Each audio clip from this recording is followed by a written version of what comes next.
Bismillahirrahmanirrahim. Assalamualaikum warahmatullahi wabarakatuh. Sesuai dengan amanah yang diberikan kepada saya saat ini, yaitu terkait dengan optimalisasi teknologi pembelajaran berbasis IT untuk pendidikan inovatif dan berkelanjutan. Mungkin amanah ini diberikan kepada saya terkait dengan posisi saya saat ini, di mana saya mengabdikan diri di sebuah perguruan tinggi yang berbeda dengan perguruan tinggi yang lainnya di universitas terbuka. Bapak Ibu sekalian, terkait dengan ini saya tadi menyimak apa yang disampaikan oleh Bapak Samsul Arifin dari ITS, dan tadi salah satu pernyataan yang beliau sampaikan adalah terkait apakah ke depan mungkinkah dosen itu digantikan oleh smart mesin. Apakah mungkin guru digantikan oleh teknologi. Nah, untuk membahas hal tersebut dan menuju perguruan tinggi Eno masa depan, maka transformasi digital merupakan salah satu best practice yang mungkin bisa diadaptasi, bisa diadopsi di LPTNU. Nah, berikut saya akan coba sampaikan salah satu contoh di mana saya dengan berbagai program kegiatan yang saya miliki, saya harus mengintegrasikan artificial intelligence dalam memberikan program saya, sehingga saya tidak perlu hadir setiap saat dalam memberikan kuliah kepada mahasiswa saya. Ini adalah contohnya.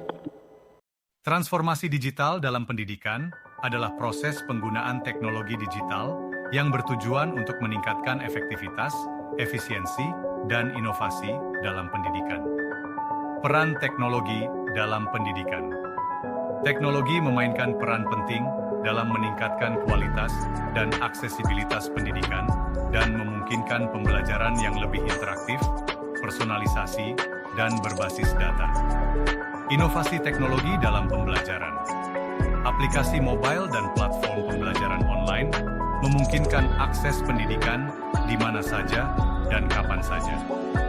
Konten pembelajaran yang interaktif, seperti video, simulasi, dan permainan edukatif, membuat pembelajaran lebih menarik.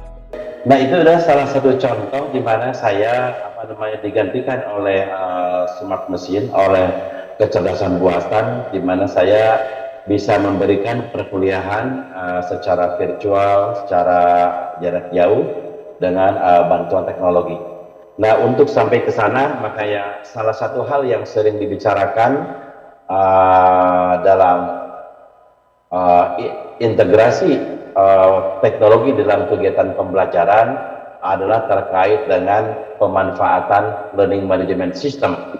Dan alhamdulillah UT sejak tahun 1996, sejak ramai dunia membicarakan tentang Computer Mediated Communication atau CMC, maka UT sudah mengadopsi itu, dan UT merupakan salah satu perguruan tinggi yang sangat eksesif di dalam penerapan teknologi. Nah, LMS menjadi salah satu hal yang penting karena ini menjadi pilar bagi kita, bagi sebuah institusi pendidikan yang ingin menerapkan pembelajaran secara jarak jauh dengan misalnya teknologi pembelajaran secara online atau online learning. LMS tentu banyak ragamnya, banyak macamnya disediakan dan kita pelajari. Ini adalah merupakan software yang memang bisa kita kembangkan sendiri di institusi kita, atau juga kita bisa memanfaatkan yang sudah ada. Nah, kalau dilihat dari market LMS, mungkin Bapak Ibu untuk tahapan awal bisa aja dengan menggunakan open source yang banyak terbaran di pasar, dan UT saat ini menggunakan LMS Moodle, tapi juga banyak aplikasi-aplikasi yang lainnya yang bisa kita pakai. Dan itu kalau aplikasi Moodle itu yang paling banyak market share-nya di Asia, sementara kalau di Amerika itu Blackboard misalnya, dan di tempat lain ada juga Canvas dan seterusnya. Nah, Bapak Ibu sekalian, hal yang ingin saya sampaikan di sini adalah terkait dengan online learning, online pedagogi. Kenapa ini menjadi sangat penting? Karena nampaknya saya lihat saat ini online learning atau pembelajaran dalam jaringan merupakan tren baru yang banyak digemari oleh anak-anak milenial, anak-anak muda, generasi Z, generasi Alpha, dan itu terutama terjadi ketika kita dihadapkan pada suatu masalah besar ketika Indonesia dan dunia menghadapi wabah COVID-19.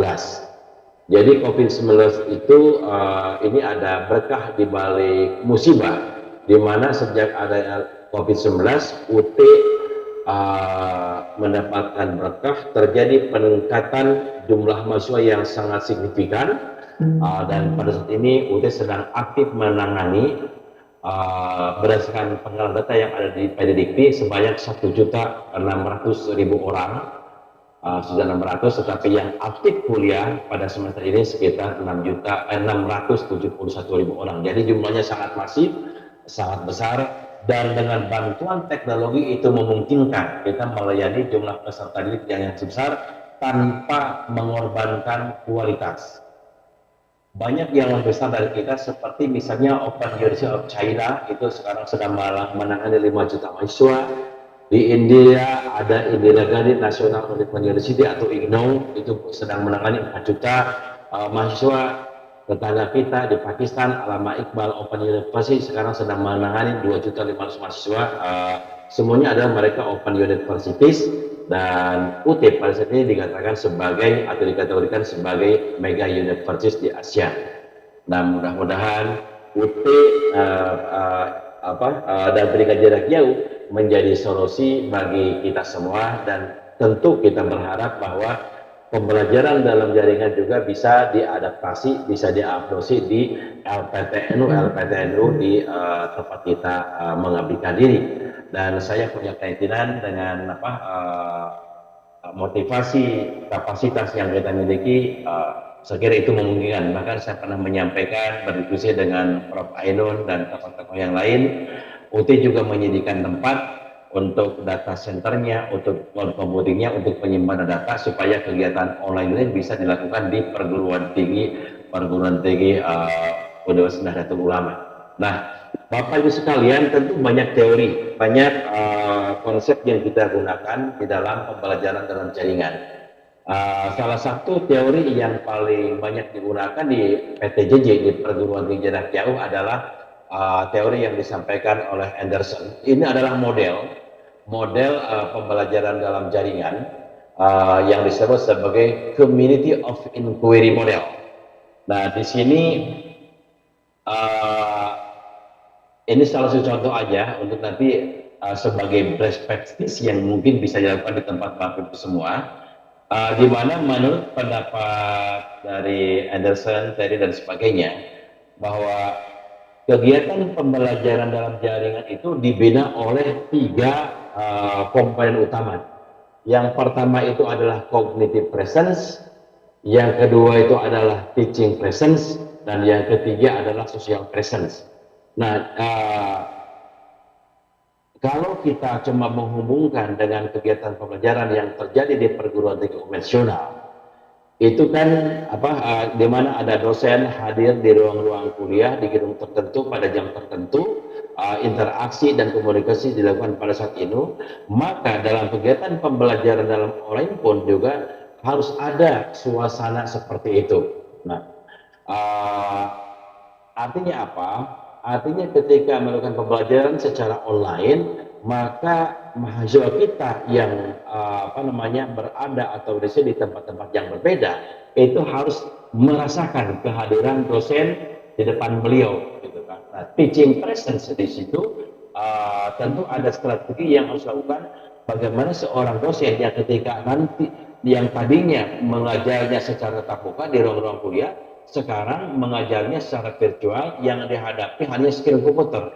Bagaimana memindahkan interaksi dan komunikasi yang tadi dilakukan secara langsung, tatap muka, sekarang dilakukan secara jarak jauh. Itu ada teorinya, ada konsepnya, dan juga ada strateginya. Jangan sampai apa yang dikatakan oleh Bapak Menteri yang lalu, Pak Nadiem, Mas Nadiem Makarim, jadi kegiatan pembelajaran dalam jaringan itu menimbulkan dampak yang negatif, di mana orang menjadi stressful gitu kan, bosan dan dampak-dampak negatif yang lainnya.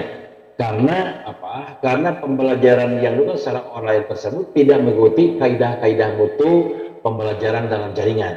Nah, kita ingin memastikan bahwa pembelajaran dalam jaringan atau online learning yang kita lakukan adalah mengikuti kaidah-kaidah mutu online learning tersebut. Itu. Terus yang kedua, misalnya cognitive presence.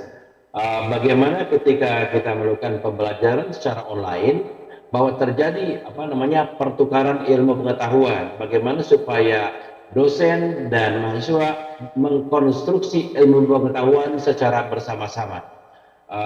Jangan sampai nanti dosen menjadi satu-satunya narasumber yang siap menumpahkan ilmunya kepada mahasiswa tanpa memberikan kesempatan kepada mahasiswa untuk ikut bersama-sama berkontribusi dalam membentuk ilmu pengetahuan atau mengkonstruksi ilmu. Jadi harus ada interaksi dan komunikasi yang seimbang dan menempatkan mahasiswa sebagai pihak yang aktif dalam proses pembelajaran. Jangan sampai nanti kegiatan pembelajaran yang dilakukan secara online dikuasai, didominasi oleh seorang dosen. Nah, berikutnya juga komponen yang ketiga adalah social presence. Social presence itu menjadi penting. Kenapa? Karena salah satu penyakit yang sering muncul di pendidikan secara dalam jaringan adalah di mana mahasiswa kita merasakan kesepian, feeling lonely. Mereka tidak berkumpul di suatu tempat dengan teman-temannya kongko-kongko di kampus-kampus di UNU, di mana misalnya di Sidoarjo, tapi mereka ada di kampung halamannya masing-masing. Kadang-kadang mereka merasakan feeling lonely karena tidak diasuh oleh rektornya, tidak diasuh oleh dekan dan dosennya. Nah, oleh karena itu menjadi sangat penting dalam kegiatan pembelajaran secara online, maka dosen harus memiliki strategi bagaimana caranya supaya para mahasiswa itu memiliki kemampuan untuk membangun komunitas sosial di alam maya. Nah, itu pasti juga ada strateginya, ada caranya, dan oleh karena itu mungkin nanti pada saat yang berbeda bisa sampaikan strategi apa, cara seperti apa yang harus ditempuh oleh dosen, oleh para praktisi di UNU, di LPTNU, supaya bisa menerapkan pembelajaran dalam jaringan itu yang sesuai dengan kaidah-kaidah mutu online learning atau ICT pedagogi ini. Beberapa waktu yang lalu seperti dosen-dosen dari IPB itu datang ke UT 1.500 orang, 500 per gelombang, itu mereka datang ke tempat kami bagaimana membuat bahan ajar yang akan di-upload di internet, di-upload di LMS-nya mereka, supaya bahan ajar itu memenuhi persyaratan kaidah mutu, diikuti kaidah-kaidah kualitas sebagai bahan ajar yang self instruction. Jadi bahan ajar yang akan ditampilkan secara online pun juga bukan bahan ajar biasa dalam bentuk slide yang siap diunduh di internet, bukan, tapi bahan ajar yang memang siap dipelajari mengikuti kaidah-kaidah self instruction atau self content atau self explanatory power. Nah, itulah banyak teman-teman yang belum paham ini, sehingga mereka membuat learning material sesuai dengan kebiasaan mereka yang mereka lakukan pada saat pembelajaran secara terbuka. Juga demikian dalam kegiatan pembelajaran secara virtual pun juga seorang dosen harus memiliki kapasitas atau kompetensi online pedagogi. Online pedagogi sangat berbeda dengan konvensional. Pedagogi sebagai sebuah ilmu cara mendidik anak, pedagogi sebagai sebuah cara untuk menuntun anak supaya belajar. Cara menuntut anak belajar secara tatap muka tentu sangat berbeda dengan cara menuntut anak supaya belajar secara online. Dan itulah beberapa hal penting yang kita harus miliki, dan mudah-mudahan dalam kesempatan yang akan datang sesuai dengan diskusi yang pernah kita lakukan di Senayan bersama seluruh rekan-rekan dari LPTNU, dari UNU, maka kita bisa sharing pengalaman, sharing pengetahuan ini, supaya ini bisa disebarkan kepada teman-teman semua, agar nanti ketika teman-teman mengadopsi dan mengadaptasi ICT pedagogi atau online ini bisa menuju kaidah-kaidah mutu yang sudah bisa diterapkan di UT sebagai satu-satunya perguruan tinggi yang distance teaching universities. Bapak Ibu sekalian, untuk melangkah menuju digital learning ecosystem sebagai salah satu alternatif bagi LPTNU untuk melangkah ke depan, menurut saya adalah harus diawali dengan pengembangan enterprise arsitekturnya. Jadi kita ada impian, ada cita-cita, ada gambaran masa depan yang diinginkan oleh kita untuk membangun kampus kita sebagai sebuah digital learning ecosystem. Dalam tahap kesana tentu kita bisa melaksanakan secara hybrid, tetap muka, campuran dengan online, karena memang kan tidak semua juga materi-materi itu bisa disajikan secara virtual yang memang nature-nya atau tuntutan profesinya yang dibutuhkan pertemuan secara tatap muka, kegiatan-kegiatan hands-on experience yang harus dilaksanakan di laboratorium, di tempat praktek, maka itu kita bisa melaksanakan walaupun kita bisa mengembangkan animasi-animasi yang dibutuhkan oleh mahasiswa. Nah, pengembangan arsitektur ini menjadi sangat penting. Seperti UT dulu pada saat kita menekan ini, maka kita mengembangkan arsitektur vision, visi adalah gambaran masa depan yang kita inginkan. Kira-kira institusi KIAT itu ingin dipersiskan oleh seperti apa oleh masyarakat. Ada bisnis arsitektur, di situ menggambarkan value chain proses, rantai nilai pekerjaan antara departemen antar unit, di mana kita tahu sekali bahwa setiap pekerjaan itu kan mengalir dari hulu sampai hilir. Kita sudah tahu bagaimana peta bisnis proses yang ada di tempat kita, dan itu harus kita lakukan untuk memetakan supaya nanti kita bisa membangun sistem jaminan kualitas internal sistem yang memadai dalam rangka penerapan digital learning system tersebut. Ada berikutnya adalah isu tentang data arsitektur, application arsitektur, teknologi, service, security, dan implementasinya. Nah, itu adalah tahapan-tahapan yang pernah dilakukan oleh UT, dan akhirnya dengan menggunakan tahapan ini UT sebagai leading institution dalam pengembangan pendidikan jarak jauh, dan merupakan salah satu alternatif yang ditempuh oleh masyarakat ketika mereka ingin pendidikannya ke perguruan tinggi, padahal pada saat yang bersamaan mereka juga harus bekerja. Mereka bisa kuliah, jadi kerja oke, kuliah oke, ya. Dan ini menawarkan solusi yang sangat baik bagi kawan-kawan yang sudah bekerja, ingin meningkatkan kompetensinya, maka belajar di dunia jarak jauh dengan penerapan e-learning menjadi satu solusi strategis. Nah, teman-teman semua, untuk melangkah ke sana, kita juga tentu harus melakukan transformasi digital dalam pembelajaran. Nah, transformasi digital dalam pembelajaran ini, ketika UT sebagai contoh, kita mengadaptasi platform digital ini, dan pada saat ini juga saya kira sudah banyak perguruan tinggi yang telah memulai mengadopsi platform digital untuk mendukung proses pembelajaran dan pengolahan informasi. Menurut informasi yang disampaikan oleh Kementerian, pada saat ini ada sekitar 27 perguruan tinggi, baik negeri maupun swasta, yang sudah mengadopsi ini. Dan di UT sendiri, dengan melakukan transformasi digital dalam pembelajaran, tadi saya katakan UT sekarang sedang aktif melayani 671.000 mahasiswa dari 1.650.000, gitu kan. Ada sebagian yang tidak aktif dengan berbagai alasan. Yang berikutnya, kita juga pasti harus mengembangkan digital learning materials untuk unit tersebut. Kita juga dilengkapi dengan televisi, radio, terus ada MOOCs dan OER, Massive Open Online Courses, dan Open Educational Resources menjadi sumber penting untuk pengayaan bagi mahasiswa, karena sekarang pada saat ini sumber-sumber ilmu pengetahuan kita juga bisa memperoleh secara gratis di alam maya, tapi kita harus memberikan kecakapan pada anak didik kita, pada mahasiswa kita, supaya bisa memanfaatkan MOOCs dan WR yang pas sesuai dengan kebutuhan pengembangan dari setiap proses yang diregistrasi oleh para mahasiswa kita.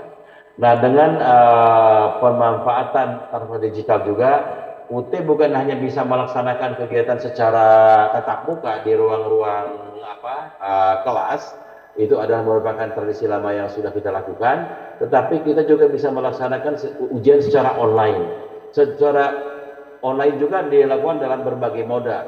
Ada ujian online di mana siswa dikumpulkan di ruang tertentu, mereka berhadapan dengan screen komputer, gitu kan, yang di situ datang kehadiran seorang pengawas, proktor, live proctoring, itu ada orang di sana. Tetapi juga kita menggunakan smart machine. Kita menyebut sebagai online proctoring. Jadi pada online proctoring itu juga bisa diawas secara remote, atau kita juga bisa memanfaatkan pengawasan tanpa awak, tanpa manusia, dan kita sudah melakukan itu, di mana mahasiswa bisa ujian di rumah, di kantor, di sawah, di kebun, di ladang, di mana saja, tidak ada masalah selama terhubung ke jaringan. Tapi kita tentukan spek device yang akan mereka gunakan harus sesuai dengan spek yang kita tentukan, sehingga ketika mereka melakukan kecurangan, cheating dalam ujian, gitu kan, oleh kita terdeteksi. Karena di dalam memanfaatkan online proctoring, ketika masa ujian di rumah, kita ingin memastikan bahwa peserta ujiannya adalah mahasiswa kita, bukan orang lain, tidak dibantu orang lain. Maka dalam online proctoring aplikasi ini dibekali dengan aplikasi pengenal wajah, face recognition. Juga ketika ada suara, gitu kan, yang terdengar, ada bayangan yang bergerak, gitu kan, atau mereka membuka aplikasi lain, itu tidak memungkinkan, gitu, terdeteksi oleh online application yang kita kembangkan. Dan itu adalah merupakan breakthrough terbaru yang dilakukan oleh kita, dan saya kira ini juga bisa diterapkan di teman-teman. Saya yakin saya juga mendapatkan kabar dari salah satu teman di LPTNU bahwa ternyata mahasiswa LPTNU juga menyebar di pelosok, tidak semuanya kumpul di kampus secara tatap muka. Dan oleh karena itu maka online proctoring, ujian pengawasan tanpa awak menjadi sangat penting, gitu. Memang untuk investasi di sini sangat mahal, tetapi di awalnya ketika ini menjadi kebiasaan atau tadi dikatakan oleh itu sebagai sebuah habituasi, maka ini menjadi sangat bagus dan menimbulkan impact income generating yang sangat bagus buat institusi kita. Nah, dengan memanfaatkan transformasi digital juga kita bisa memberikan layanan online platform ke mahasiswa, baik secara sinkronus yang real time, seperti yang dilakukan saat ini melalui Zoom meeting misalnya, atau juga secara asinkronus yang tidak real time. Tapi kita juga harus di backup dengan data center on premise, itu yang kita lakukan. Juga kita harus punya cloud computing untuk menyimpan data kita. Terus juga kita harus punya data recovery center, karena bisa saja data-data di suatu tempat itu karena major force, misalnya ada gempa bumi dan sebagainya, sampai data itu hilang, maka kita harus memastikan bahwa data kita itu aman. Data UT misalnya ada disimpan di Denpasar, ada disimpan di Singapura, ada juga disimpan di Hayamuruk. Jadi itu penting untuk memastikan bahwa data kita selama institusi ini ada, misalnya UT sejak tahun 84 sampai dengan saat ini, maka setiap mahasiswa sejak tahun 84 itu kita miliki, tidak hilang datanya, karena kita rawat dan melakukan migrasi data setiap saat.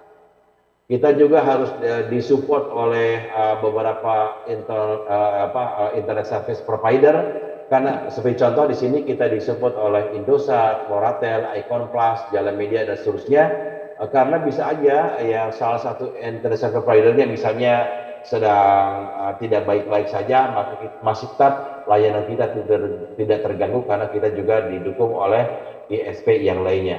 Nah, karena kita hidup dalam jaringan seperti UT misalnya melayani mahasiswa di seluruh Nusantara, 519 kabupaten kota, dan di 58 negara, maka kita harus punya VPN, Virtual Private Network.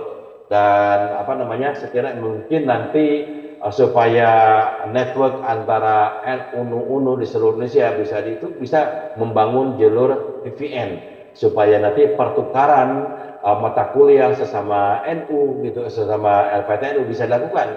Jadi kalau misalnya LPTNU UNU di Sidoarjo tidak punya dosen tertentu, maka bisa mengambil mata kuliah dari UNU yang berbeda, sehingga nanti operasional cost-nya itu bisa ditekan seefisien mungkin, dan online shopping courses menjadi sangat mungkin dalam konteks pembelajaran dalam jaringan. Jadi jangan semuanya dimiliki sendiri, jangan semuanya disediakan sendiri, tapi kalau bisa resource sharing, kenapa tidak? Supaya operational cost-nya itu menjadi sangat hemat, seperti itu. Ini adalah di pinggirnya adalah contoh bagaimana networking kita bangun di UT, ada gambar-gambar di sini, dan nanti mungkin bisa berbagi dengan kawan bagaimana cara membuat arsitektur seperti ini supaya antara unu-unu yang tersebar di seluruh Indonesia itu bisa terhubung satu sama lain dan bisa dimonitor dengan baik oleh LPTNU yang ada di Jakarta misalnya, atau yang punya kepentingan dalam rangka memperbaiki kualitas layanan yang dirasakan oleh unu-unu seluruh Indonesia. Nah, teman-teman semua, saya kira ini saya lewat aja penggunaan platform digital dalam pembelajaran. Teman-teman saya udah tahu semua lah apa namanya ini hal yang sudah biasa kita dengar. Jadi saya tidak akan ini kita skip aja yang ini. Terus juga pengalaman transportasi ini juga kita skip aja, tidak perlu saya sampaikan pada bagi semua. Ini juga sama, digital ekosistem arsitektur tadi sudah sampaikan di awal. Nah, ini adalah value change diagram.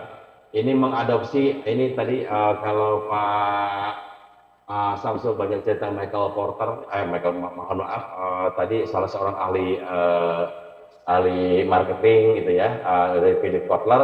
Nah, dalam konteks adopsi dan adaptasi apa namanya teknologi dalam pembelajaran atau dalam rangka meningkatkan tata kelola universitas di tempat sekalian, saya mencoba menerapkan value change teori dari Michael Porter. Michael Porter adalah seorang dosen di Harvard University. Saya kebetulan banyak mempelajari buku-bukunya Michael Porter, dan itu sangat bagus untuk meningkatkan tata kelola sebuah lembaga. Di mana kalau kita petakan tata kelola universitas itu kan terbagi ke dalam dua bagian besar. Yang pertama ada yang disebut sebagai primary activities ya. Michael Porter menyebutnya primary activities, yaitu aktivitas yang langsung terkait dengan layanan mahasiswa. Misalnya kegiatan layanan admisi dan registrasi, layanan yang terkait dengan perkuliahan, dan layanan yang terkait dengan ujian. Nah, itu adalah aktivitas utama. Nah, sementara yang lain-lainnya yang ada di manajemen internal itu adalah layanan-layanan pendukung atau supporting activities, dalam bagaimana caranya supaya tiga layanan utama ini bisa berjalan dengan baik, lancar, berjalan sehingga kualitas layanan kita semakin bagus. Nah, nanti bisa saya jelaskan dalam diskusi berikutnya, kan ini kalau diterangkan sangat panjang kan, dan memakan waktu yang sangat banyak. Tapi inilah jadi dalam kegiatan kita nanti kita petakan di dua, ada primary activities dan supporting activities, dan saya kira teman-teman bisa membedah itu untuk kepentingan kualitas layanan pada mahasiswa. Mohon maaf, Prof. Waktu kurang 3 menit. Ya. Baik, Ibu. Nah, ini sekira dampaknya ya. Dampaknya transformasi digital dalam pembelajaran membawa dampak learning delivery mode yang tadinya kita bisa secara tatap muka, maka sekarang mungkin bisa secara hybrid gitu, atau blended. Hybrid atau blended sama itu juga. Jadi campuran antara tatap muka dengan online misalnya. Terus ada perluasan akses layanan di mana kita bisa melayani jumlah user yang lebih besar, baik jumlahnya maupun coverage areanya. Student engagement-nya, keterlibatan mahasiswa bisa dilakukan secara lebih intensif 24 jam. Kalau mengajar tatap muka mungkin student engagement hanya dilaksanakan pada waktu tertentu di gedung tertentu, maka secara online bisa 24 hours, bisa dilaksanakan kapan saja, bisa siang, bisa malam, bisa pagi, dan seterusnya.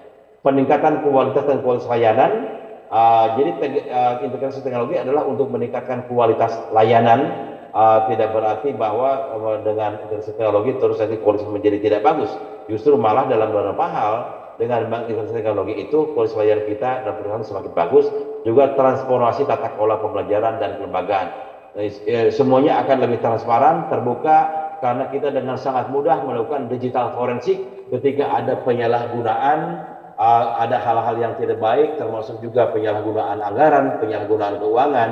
Ketika kita tata dalam secara digital, itu sangat menggampangkan kita dalam mengambil keputusan dan dalam memonitor berbagai hal yang terkait dengan kita. Saya kira itu saja Bu yang dapat saya sampaikan, dan selanjutnya menunggu diskusi dengan Bapak Ibu semua. Terima kasih. Wallahualam ila aqwamit thoriq. Assalamualaikum warahmatullahi wabarakatuh.